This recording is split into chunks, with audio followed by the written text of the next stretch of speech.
Assalamualaikum warahmatullahi wabarakatuh. Assalamualaikum warahmatullahi wabarakatuh. Ustadz Adi Hidayat ingin bertanya. Oh, berarti saya yang tanya. Nah, ini cara baca itu kadang begitu. Salah titik, salah koma, salah intonasi, salah persepsi. Makanya kalau ada hal yang kompleks, langsung ketemu. Jangan dikirim via WA, kadang-kadang nggak nyambung. Ekspresi nggak kelihatan. Dikasih emoji, keluar emosi. Ya? Aduh. Jika saya belum diakikah saat saya bayi, maka apakah saya bisa mengakikahkan saya saat ini? Ada ibadah yang terbatas waktunya. Jika waktunya sudah lewat, selesai ibadahnya. Contoh, ada yang sifatnya fardu. Subuh waktunya kapan? Lama amat jawabnya. Ya subuh. Sholat subuh kapan waktunya? Kalau sudah lewat subuh, selesai waktunya. Muncul duhur, tiba sholat duhur. Kapan selesai? Ketika habis duhur muncul asar. Jelas? Ada yang sifatnya sunnah. 2 rakaat sebelum subuh, wajib atau sunnah? Kapan ditunaikannya? Itu. 2 rakaat sebelum duhur, bisa sampai 4. Sunnah atau wajib? Sunnah. Kapan waktunya? Sebelum duhur. Bisa nggak ditunaikan sebelum isya? Karena ada ibadah yang lain. Nah, jadi kalau sudah lewat masanya, sudah terlewat, bukan aib di situ. Bukan aib. Terlewat masanya, terlewat waktunya, lewat tidak berlaku lagi kesunahannya, tapi boleh diganti dengan sedekah. Misal yang senilai dengannya. Laki-laki kalau lahir bayi laki-laki berapa akikahnya? 2 apa? Kambing, ayam, apa-apa? Kambing, 2 ya. Ntar sampai 2 keluar dari sini bikin ayam. 2 ekor apa? Nah, 2 hewan, bukan 2 ekor ya. Ntar ekornya aja. 2 hewan kambing. Kalau seorang bayi perempuan 1.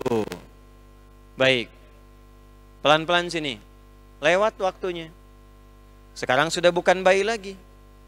Sudah dewasa, bahkan sudah punya bayi, sudah punya anak, dan seterusnya. Maka lewat waktunya bisa kemudian diniatkan dengan sedekah. Ya, laki-laki boleh sedekah senilai 2 ekor kambing. Perempuan boleh sedekah senilai dengan 1 ekor kambing, 1 hewan kambing. Boleh, silakan. Tapi yang paling penting makna akikahnya. Apa itu akikah?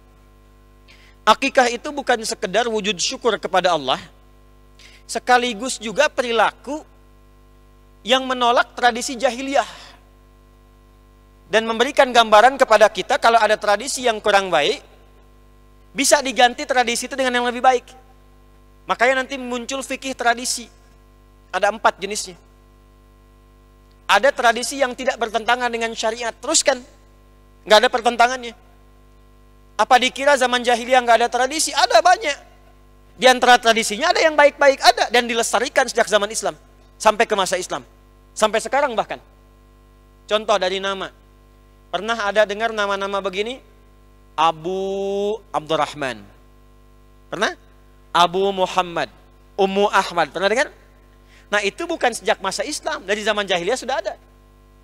Orang jahiliyah itu kalau ada tetangga lahir punya anak pertama, maka untuk memberikan penghormatan kepada orang tua itu, keluarganya, diberikanlah nama panggilan ayahnya pada anak pertamanya. Termasuk Rasulullah SAW. Punya anak pertama Al-Qasim, maka disebut dengan Abul Qasim. Asalnya dari tradisi jahiliyah. Baik, nggak bertentangan dengan syariat, dilestarikan, nggak ada masalah.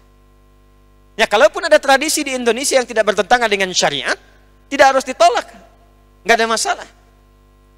Pakaian misalnya, tradisinya bersarung, nggak harus diganti pakai jubah, nggak harus diganti pakai pakaian lain, silahkan teruskan sepanjang tidak bertentangan dengan syariat. Apa ketentuan syariatnya?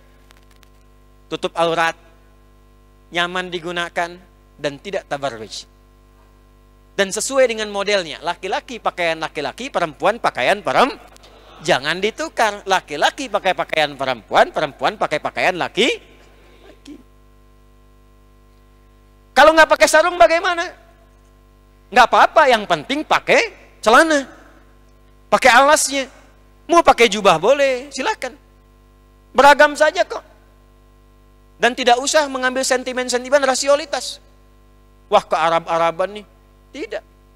Pangeran Diponegoro itu pakaiannya jubah dan pahlawan nasional. Imam Bonjol pakaiannya apa? Jubah, pahlawan nasional. Tidak ada masalah. Jadi mau pakai sarung silahkan. Itu adat istiadat sepanjang tidak bertentangan dengan syariat. Dan biasanya pindah tempat bisa berbeda. Anda kalau ke Yaman pakai sarung masih nyambung. Tapi ke Libya siang-siang pakai sarung, disuitin Anda. Sweet katanya. Karena cuma 2 yang pakai sarung. Yang pertama baru malam pertama pernikahan, yang kedua baru disunat. Jadi menempat saja. Dan tidak usah dibangkitkan sentimen-sentimen berlebihan. Dan orang tua kita itu Masya Allah, kalau saya lihat dulu itu nggak pernah banyak teorinya, singkat, padat tapi jelas. Nih pakaiannya kenapa sarung? Padahal bahasa Arabnya izar. Kenapa bajunya koko? Kenapa santri dulu sendalnya bakiak? Kenapa pecinya disebut dengan kopeah? Pernah dengar itu? Ini bukan ilmu TikTok, digetik jadi ketok, itu enggak.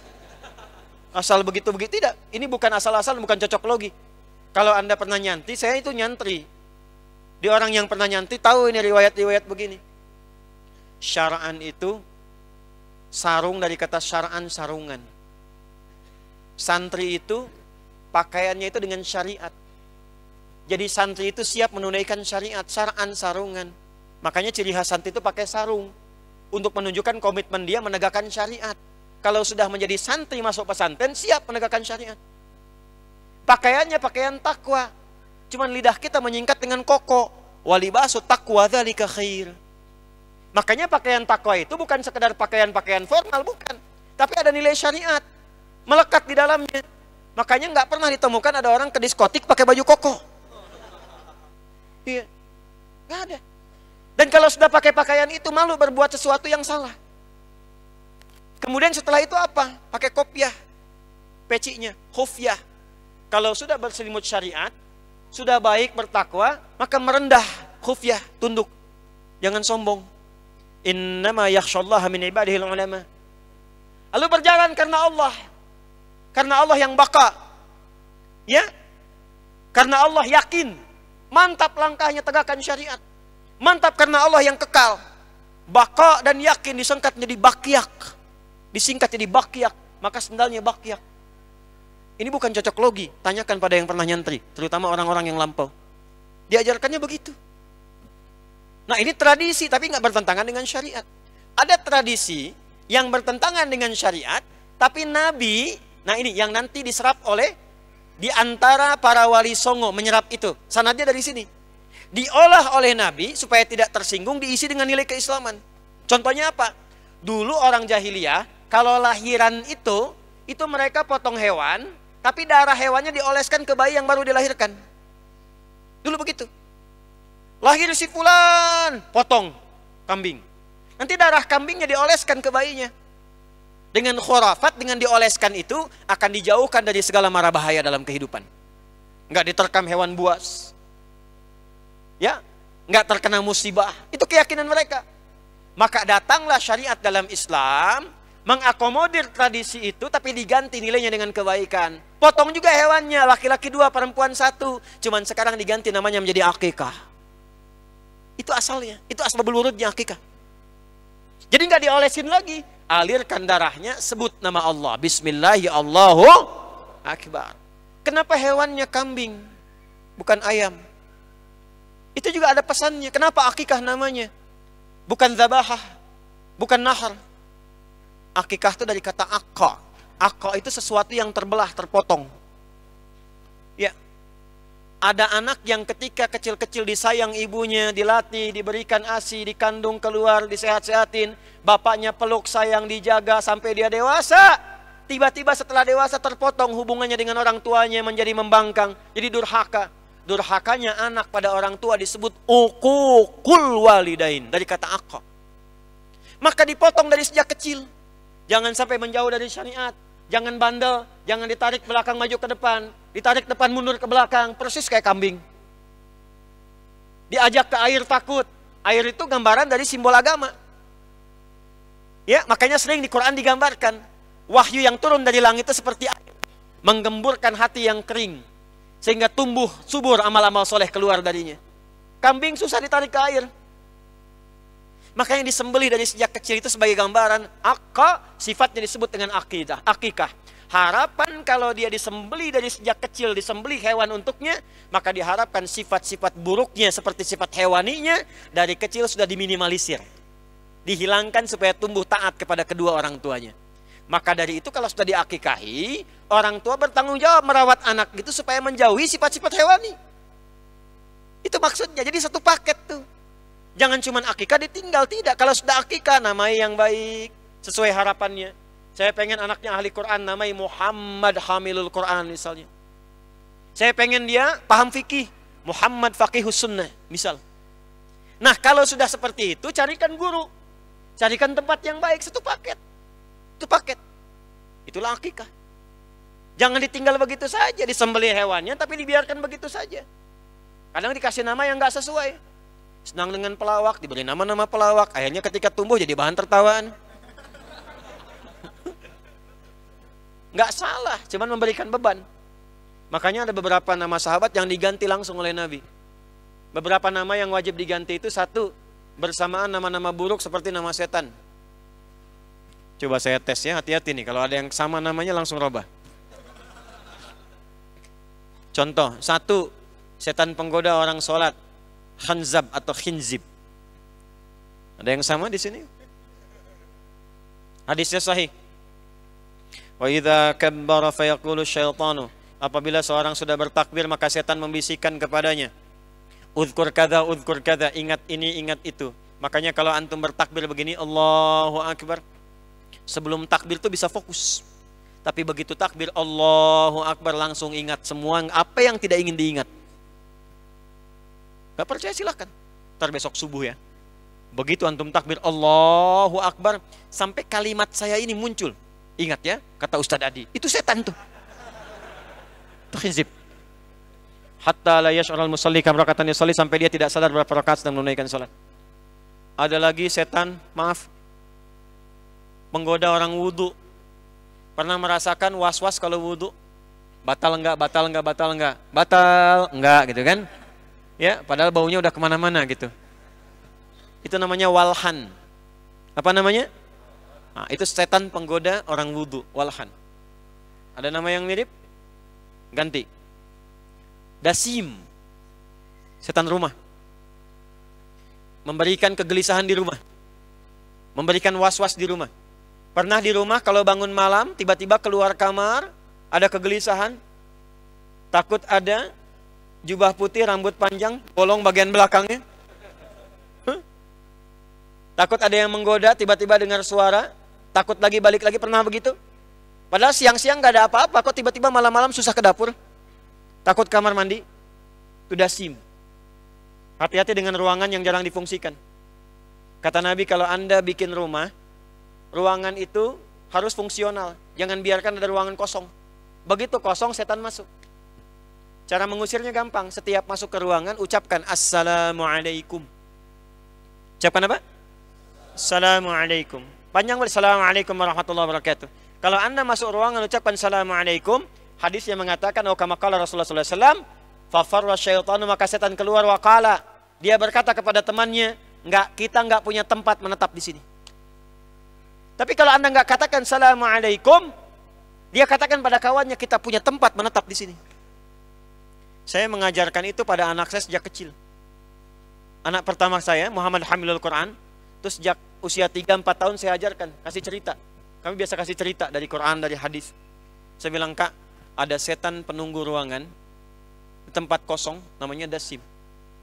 Tapi kalau kakak nggak ingin digoda setan, setiap masuk rumah, kamar, ucapkan Assalamualaikum. Dasimnya pergi. Dia waktu itu masih kecil, dia langsung praktekkan. Dia masuk kamar, dia buka, Assalamualaikum dasim. Dia sebut namanya supaya jelas keluar. Itu dasim. Ada yang mirip? Ya, perempuannya tambah tak di ujungnya. Tak di ujungnya. Itu kan rumusnya. Muslim perempuannya, ya, mukmin, mukminah, soim, nah, kan? Dasim, itu dia. Ada nama-nama yang memberatkan, ganti. Nabi pernah mengganti seorang yang konsultasi, ya Rasulullah, saya itu lekat dengan ujian, masalah terus. Siapa nama kamu? Ternyata namanya itu juga penuh beban. Kalau di kita misalnya diterjemahkannya si susah gitu. Ya, maka diganti oleh Nabi dengan si mudah. Ya, bahasa kitanya. Maka sejak saya itu berubah. Maka coba robah ya namanya. Robah nama kalau kira-kira merasa bahwa di balik nama itu ada yang kurang baik. Saya punya teman dulu namanya Samuri, penghafal Quran. Dia belum temukan apa maknanya itu. Dia konsultasi sama seorang ustadz yang dia katakan, jangan diganti, Samuri itu singkatan Abu Musa al-Ash'ari katanya. Maka sejak saya itu dia bangga, nama saya Abu Musa al-Ash'ari, disingkat Samuri. Ya. Nah itu babnya. Jadi kalau sudah diberi nama, konsisten dengan itu dan jaga sesuai dengan akikahnya. Berikan nama yang benar, diakikahi, dikasih nama, kemudian berdoa kepada Allah kebaikan untuk perjalanan anak itu. Ya. Terakhir, kita berhenti di jam 9.